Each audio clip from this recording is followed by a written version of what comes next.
Hi అండి, నమస్తే. ఇది మనకి పసుపు చందనగర్ పొలంలో హార్వెస్ట్ చేసినప్పుడు ఆల్మోస్ట్ ఆ బోర్ వాటర్ దగ్గర ప్రెజర్లో పెట్టి కడిగారు శుభ్రంగా. కడిగిన మట్టి చక్కగా ఉంటుంది, ఇంకా పోలేదన్నమాట. ఇప్పుడు ఇదంతా నేను ఇట్లా కుండలో నానబెట్టి ఇవ్వండి, ఇట్లా బాగా నానిన తర్వాత ఈ వేరులు ఇవన్నీ శుభ్రం చేస్తే చాలా టైం పడుతుంది. ఇది ఇట్లా శుభ్రం చేసిన తర్వాత ఇది ఇలా అవుతుందన్నమాట. దీనిని తురిమి ఇట్లా అంటే మన పీలర్తో తురిమేసి నీడలో ఆరబెట్టి దాన్ని రోట్లో దంచి పసుపు చేద్దాం అనుకుంటున్నానండి. అంటే 100కి మంచిగా 100%.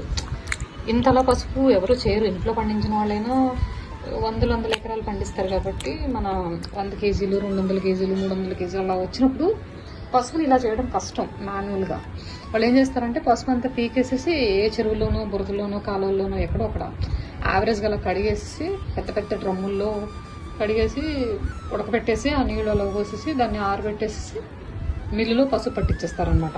సో అట్లా కూడా మనం క్వాలిటీ కొంచెం నీట్నెస్ చేసే విధానం కోల్పోతాం ఎంత బాగా పండించినా.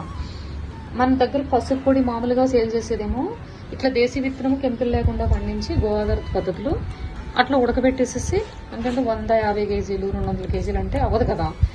మామూలుగా బాయిల్ చేసేసి వాటిని ఉడకబెట్టేసి శుభ్రంగా ఆరబెట్టి మిల్లు పట్టిస్తారు. అది పౌడర్ అనమాట. సో ఒక 80 to 90% అనుకోవచ్చు ఆ క్వాలిటీ. అంటే కడిగే విధానంలో ఉడకబెట్టేటప్పుడు క్వాలిటీస్ పోతాయి.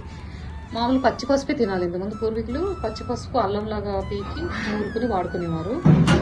ఇది ఇప్పుడు అలా తయారు చేస్తున్నాను నేను. లాస్ట్ 4 years బ్యాక్ నేను బాచుపల్లిలో అలా పండించిన పసుపు చేసినప్పుడు చాలా బెనిఫిట్స్ అనిపించినాయి. నేను ఇంట్లో వాడుకోవడానికి కానీ నాకు హెల్త్ ఇష్యూస్ కానీ చాలా రిజల్ట్ అనిపించింది. అందుకని ఇలా తయారు చేస్తున్నానండి. ఇది కాకపోతే టైం టేకింగ్ చాలా. ఇట్లా చేసిన దాన్ని దంచుతాం కదా తురిమి, బాగుంటుంది. కనెక్ట్ చేస్తాము, ఇట్లా తురమాలన్నమాట. అంటే చాలా పని ఉంటుంది. ఇది ప్రతి పసుపు దుంపని కొమ్ములు ఇవేం మంటలు అంటారు, ఇవన్నీ కలిపి మొత్తం ఆల్మోస్ట్ ఒక 10 కేజీల వరకు తయారు చేశానండి. ఇదంతా నీడలో జరుగుతుంది, ఎటువంటి ఎండ తగలకుండా చూసుకుంటాం అన్నమాట. ఇది ఒక నీడలో 2 days బాగా ఆరిపోద్ది. డ్రై అయిపోయిన తర్వాత అది ఆ చేటలో కనిపిస్తుంది. ఆ చేటలో అది డ్రై అయిపోయింది అనమాట. ఎండలో కాదు, ఓన్లీ నీడలో. ఇప్పుడు దాన్ని రోట్లో మెత్తగా, అంటే మరీ మెత్తగా అవ్వదు, రోట్లో ఎంతవరకు అవుతుందో అది దంచేసి ఆ పసుపుని చేంజ్ అవుతా ఉంటుందండి. వచ్చింది ఒకసారి ఇవన్నీ పసుపు దంచుతున్నాను. చిన్న రోలు, మరి కొంచెం పెద్ద రోలు అయితే ఒక 2-3 ఉంటే ఒక 5 kgs 1 hourలో దంచేయచ్చు. 2 లేదా 3 అట్లాంటి సెటప్ ఫ్యూచర్లో పెట్టాలనుకుంటున్నాను. ఇవ్వండి, ఎక్సలెంట్ అండి. దీని మించిన పసుపు ఏముంటుంది.